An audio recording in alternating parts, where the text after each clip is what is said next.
ስትቀመጥ ከወገብ በታች ነፃ ትሆናለች። ወንዶች ፊት ሲቀመጡ በጣም ነፃ ይሆናሉ። እግሮቻቸውን ከፍተው ይቀመጣሉ። ይህን የሚያደርጉት ሳያስተውሉት ነው። አውቀው ሆን ብለው እንደዚህ የሚቀመጡም አሉ። የሴቶች አቀማመጥ ጥልቅ የሆነ ትርጉም አለው። ወሲብ ላይ ጎበዝ የሆነችን ሴት የምናውቅበት 6 ምልክቶች። ለዚህ ቻናል አዲስ የሆናችሁ ሰዓቱ አሁን ነውና ሰብስክራይብ አድርጉ። ቪዲዮንም ላይክ በማድረግ ጀምሩ። አንደኛ፣ ስትቀመጥ ከወገብ በታች ነፃ ትሆናለች። ብዙ ጊዜ ሴቶች አቀማመጥ ላይ ጥንቃቄ ይወስዳሉ። ብዙዎቹ ሴቶች እግሮቻቸውን ዘግተው ነው የሚቀመጡት። እነዚህ ሴቶች ወንዶች ፊት ሲቀመጡ ከወገብ በታች ነፃ አይሆኑም። እግሮቻቸውን ያጣምራሉ። እጆቻቸውን እግሮቻቸው ላይ አጣምረው ይቀመጣሉ። ነገር ግን ወሲብ ላይ ጎበዝ የሆኑ ሴቶች ወንዶች ፊት ሲቀመጡ በጣም ነፃ ይሆናሉ። እግሮቻቸውን ከፍተው ይቀመጣሉ። ይህን የሚያደርጉት ሳያስተውሉት ነው። አውቀው ሆን ብለው እንደዚህ የሚቀመጡም አሉ። የሴቶች አቀማመጥ ጥልቅ የሆነ ትርጉም አለው። ወንዱ አያስተውለውም እንጂ ሴቶች በአቀማመጣቸው ብዙ ፍላጎታቸውን ይናገሩበታል። እናም የጾታዊ አካል ፍቅር ያለባት ሴት አቀማመጧ ለየት ያለ ነው። አብዛኞቹ እግሮቻቸውን ከፍተው ነው የሚቀመጡት። በቃ ወንዱ ፊት ቁጭ ሲሉ ፍጹም ነፃነት አላቸው። እንደዚህ አይነት ፍላጎት የሌላት ሴት እግሮቿን ዘግታ ትቀመጣለች። ሁለተኛ፣ የወንዱን ጾታዊ አካል በድፍረት ማየት። የወሲብ ልምድ ያላት ሴት ከወንድ ጋር ስታወራ ድንገት አይኗ የወንዱ ብልት ያለበት አካባቢ ሊያርፍ ይችላል። አብዛኞቹ ሴቶች ይህን ያደርጋሉ። እያወቁ ፍላጎታቸውን ለማሳየት የሚያደርጉ አሉ። ሳያውቁ ደግሞ የሚያዩ አሉ። ይህ ማለት አይን አፋርነት የሚባለው ነገር ወይም አይን መስበር፣ ዝቅ ብሎ አቀርቅሮ ወንድን ማውራት የሚባለው ነገር አይኖራቸውም። አይናቸው ነፃነት አለው። ሳይሸማቀቁ የወንዱን የትኛውንም የሰውነት ክፍሉን ሊያዩ ይችላሉ። በእርግጥ በተፈጥሮም እንደዚህ አይነት ደፋር የሆኑ ሴቶች አሉ። ነገር ግን አብዛኞቹ ሴቶች እንደዚህ የሚያደርጉት በወሲብ ዓለም ውስጥ ሲቆዩና ልምድ ሲኖራቸው ነው። እነዚህ ሴቶች ወሲብ ለማድረግ ወደ አልጋ ሲወጡ የወንዱን ጾታዊ አካል በተደጋጋሚ ያያሉ። ማየት ብቻ አይደለም፣ የሚነኩም አሉ። አብዛኞቹ ሴቶች ይህን ለማድረግ አይደፍሩም። ነገር ግን የወሲብ ልምድ ያላት ሴት በወሲብ ጊዜም ከወሲብ ውጭም ባለውም ጊዜ አይኖቿ የወንዱ ብልት ያለበት አካባቢ ላይ ይቆማሉ። ሶስተኛ፣ አልጋ ላይ ወይም በወሲብ ወቅት በሰውነቷ አትሸማቀቅም። የወሲብ ልምድ ያላት ሴት አልጋ ላይ በጣም ነፃነት አላት። ስለ ሰውነቷ ብዙም አትጨነቅም። ዋና ትኩረቷ ወንዱን በወሲብ ማስደሰት ላይ ይሆናል። በተቃራኒው ደግሞ የወሲብ ልማድ የሌላት ሴት አልጋ ላይ ልብሷን እንኳን ሙሉ በሙሉ ከሰውነቷ ላታወልቅ ትችላለች። ምክንያቱም በሰውነቷ ሙሉ በሙሉ ኮንፊደንስ አይኖራትም፣ ትሸማቀቃለች። ምንም የማይወጣላት ውብና ቆንጆ ብትሆን እንኳ አልጋ ላይ ታፍራለች። ምናልባት ሰውነቴን አይወደው ይሁን የሚል ፍርሃት አለባት። በተመሳሳይ ብልቴ ባያምረውስ ባይመቸውስ የሚል ፍርሃት አለባት። በጣም ታፍራለች። ሰውነቷ አይፍታታም። ወሲብ እየተደረገች በተደጋጋሚ የወንዱን ፊት ታያለች። ምክንያቱም ደስተኛ ነው ወይስ አይደለም፣ ሰውነቴና ብልቴ ተመችቶታል አልተመቸውም የሚለውን ለማወቅ ነው። አልፎም ጥያቄ ሊጠይቁ ይችላሉ። አንዳንዶቹ ከዚህ የተነሳ ነው ወሲብ እየተደረጉ ከወንዱ አፍ አድናቆት መስማት የሚፈልጉት። እውነት ለመናገር እንደውም አንዳንድ ሴቶች ከአንድ ወንድ ጋር ወሲብ ማድረግ እየፈለጉ የማያደርጉበት አንዱ ምክንያት ይህ ነው። አብዛኞቹ ሴቶች በዚህ ኮንፊደንስ የላቸውም እና ታዲያ ወሲብ ልማድ ያላት ሴት ከዚህ በተቃራኒ ናት። ይህንን ፈተና አልፈዋለች። ስለዚህ ወሲብ ስታደርግ በሰውነቷም በስሜቷም ሳትሸማቀቅ ነው የምታደርገው። አልጋ ላይ በጣም ነፃነት አላት። ሰውነቷን አትቆልፍም፣ አትታገልም። ማብራት ካልጠፋ አላደርግም አትልም። በጣም ነፃ ናት። አራተኛ፣ ስለ ወሲብ ማውራት ትወዳለች። እውነት ለመናገር ሰው ሁሉ ስለ ወሲብ ማውራት ይወዳል ብንል ማጋነን አይሆንም። አብዛኛው የሰው ልጅ ስለ ወሲብ ሲነሳ ጆሮውን ጣል አድርጎ ባልሰማ አስመስሎ ይሰማል። ጆሮ ገብ ከሆኑ ወሬዎች መካከል አንዱ የወሲብ ወሬ ነው። አይን አፋር እንዲሁም ሃይማኖተኛ የሆኑ ሰዎች እንኳ በአንደበታቸው ወይም በአፋቸው ይህ አይነት ወሬ መወራት የለበትም እያሉ ነገር ግን ስለ ወሲብ በሚወራበት ቦታ ሁሉ ባልሰማ ሆነው እያንዳንዱን ወሬ ይኮመኩማሉ።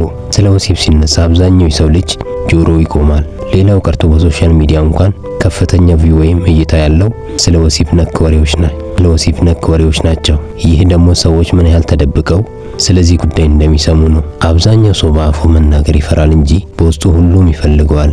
እናም ወደ ሴቶች ስንመለስ ስለ ወሲብ ሲወራ በጣም ደስ ይላቸዋል። በተለይ አልጋ ላይ ጎበዝ የሆነች ሴት ስለ ወሲብ ሲነሳ በታላቅ ደስታና በፈገግታ ነው የምትሰማው። ትኩረቷ ሁሉ ወደ ወሬው ይሰበሰባል። ወሬውንም ልትቀላቀል ትችላለች። ምናልባት የምትሰራውንም ስራ ችላ ብላ ወሬውን ልታወራ ትችላለች። በተለይ ወሲብ ልማድ ያላቸው ሴቶች ሲሰበሰቡ አብዛኛውን ጊዜ ወሬያቸው ስለ ወሲብ ነው።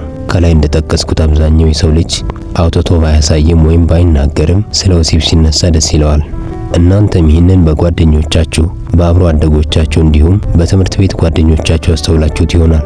ሴቶች አይናፋር እንኳን ሆነው ስለ ወሲብ ሲወራ ደስ ይላቸዋል። የአልጋ ላይ ልማድ ያላት ሴትማ ተመራጭ ወሬዋ ይህ ሊሆን ይችላል። በአጠቃላይ ወሲብ ላይ ጎበዝ የሆነች ሴት ስለ ወሲብ ሲነሳ በጣም ደስ ይላታል።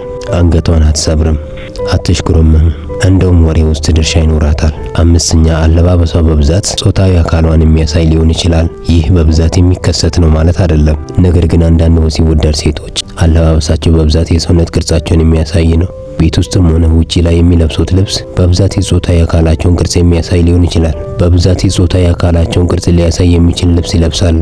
በእርግጥ ይህን አለባበስ አይን አፋሮቹም ይለብሱታል። ነገር ግን አብዛኛውን ጊዜ እንደዚህ አይነት አለባበስ የሚያዘወትሩት አልጋ ላይ ልምድ ያላቸው ሴቶች ናቸው። ሆን ብለው የወንዱን ትኩረት ለመሳብ የሚያደርጉትም አሉ። በአለባበሳቸውም ኮንፊደንስ አላቸው፣ ደግሞም አይሸማቀቁም። አምሮብኛል ወይስ አላማረብኝም የሚል አስተያየት ከሰዎች መቀበል አይፈልጉም። በአለባበሳቸው ሙሉ ኮንፊደንስ አላቸው። አለባበስ የሰዎችን ማንነት ይገልጻል። ሰዎች የሚለብሱት ልብስ የፍላጎታቸውን አይነት ነው።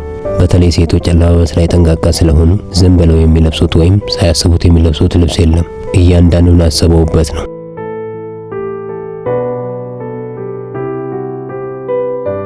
አንዲት ሴት የሰውነት ቅርጿን የሚያሳይ ልብስ ለብሳ የምትወጣው ዝም ብላ ሳታስብበት ወይም ያገኘችውን አንስታ ለብሳ አይደለም። በደንብ አስባበት 10 ጊዜ እያወለቀች እየለበሰች ደጋግማ ከሞከረች በኋላ ነው። የጾታዊ አካሏን ቅርጽ የሚያሳይ ልብስ የምትለብስ ሴት አብዛኛውን ጊዜ በወሲብ ፍላጎቷ ነጻነት አላት። ይህን በአለባበሷም እየገለጸች እንደሆነ ማወቅ ይቻላል።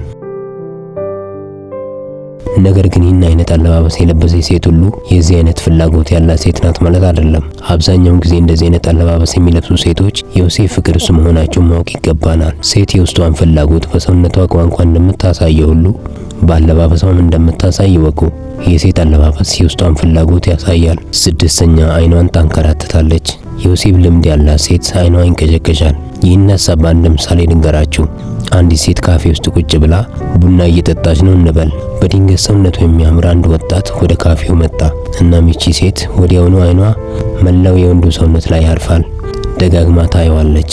አስተያየቷም ተመችተኛል የሚል መልእክት የሚያስተላልፍ ነው። ማንም ሰው መልካም ሰው ላይ ሊያበጥ ይችላል። ነገር ግን የወሲብ ልማድ ያላት ሴት እንደዚህ አይነት ወንድ ስታይ ደጋግማ ታየዋለች። ወንዱን ለመታወቅ እንኳን ፍላጎት እንዳላት ያስታውቅባታል። አይኗን መስበር አትችልም። ዝቅ ብላ ቀና ስትል ይህንን ወንድ ነው የምታየው። እንደዚህ አይነት ሴቶች በብዛት ጾታዊ ፍላጎታቸው ከፍተኛ ነው። ለወሲብ ትልቅ ፍቅር ይኖራቸዋል። ምናልባት ይህን የሚያደርጉት ከሌላ ወንድ ጋር ቁጭ ብለው ሊሆን ይችላል። ሴቶች እኮ አንድ የተለየ ፍላጎት ሲኖራቸው ነው አንድ ነገር ላይ የሚያፈጡት። እንደ ወንዶች በሚያዩት ነገር የሚሳቡ ፍጡራን አይደሉም። ነገር ግን እቺ በጾታዊ ፍቅር ውስጥ ያለች ሴት አሳይቷ ይለያል። ስለዚህ እንደዚህ አይነት ሴቶች ፈርጠም ያለ ወንድ ሲያዩ በጣም ይነሳሳሉ። ወደዚያ ወንድ በተደጋጋሚ ያፈጣሉ። አሳይታቸው ደግሞ ዝም ብሎ አይደለም፣ መልእክት አለው። ተመችተኛል፣ ብትዋወቅ ደስ ይለኛል የሚል አይነት አስተያየት ነው። እናንተስ በዚህ ቪዲዮ ሐሳብ ላይ ምን መልእክት አላችሁ? በኮሜንት አሳውቁኝ። ለዚህ ቻናል አዲስ የሆናችሁ ሰዓቱ አሁን ነውና ሰብስክራይብ አድርጉ፣ ቪዲዮንም ላይክ አድርጉ። አመሰግናለሁ።